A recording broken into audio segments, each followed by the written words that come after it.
पूज्य महाराज हिमांशु कृष्ण भरद्वाज जी देखने में तो बहुत छोटे हैं, लेकिन इनका बड़ा अध्ययन है। भागवत पुराण ही नहीं कहते, लोगों का मन भी जीत लेते हैं।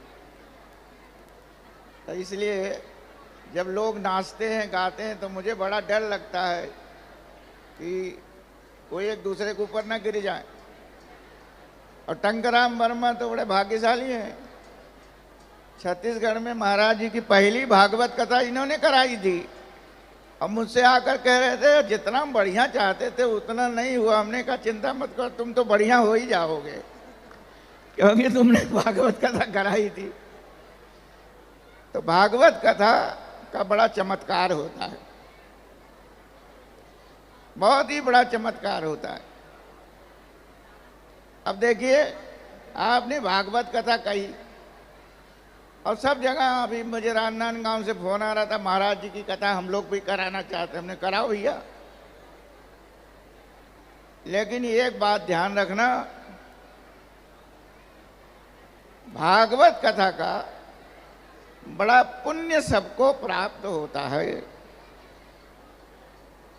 और भागवत महापुराण ये बता रहा है कि आप सब माताएं, यहाँ के लोग बढ़ चढ़ करके परिवार सहित आने वाले बहुत बड़े संग्राम में भाग लेंगे।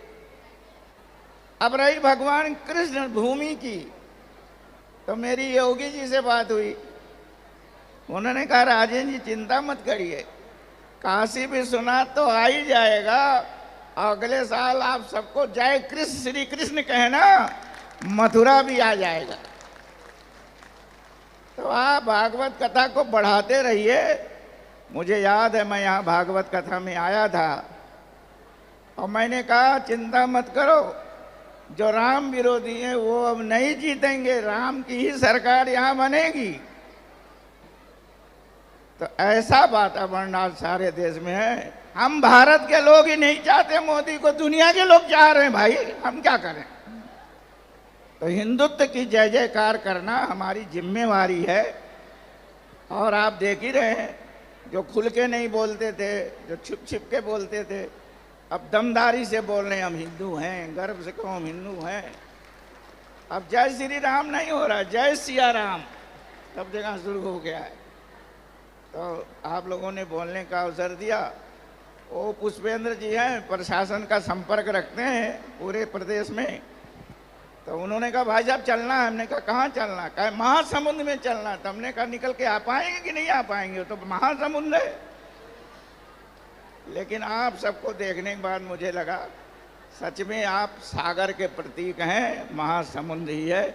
आप सबको प्रणाम, नमस्कार। और ये अभी कथा तो 4-5 दिन चलेगी महाराज जी, कह दीजिए। कल अंतिम दिन है, तो गड़बड़ हो गया मुझे तो।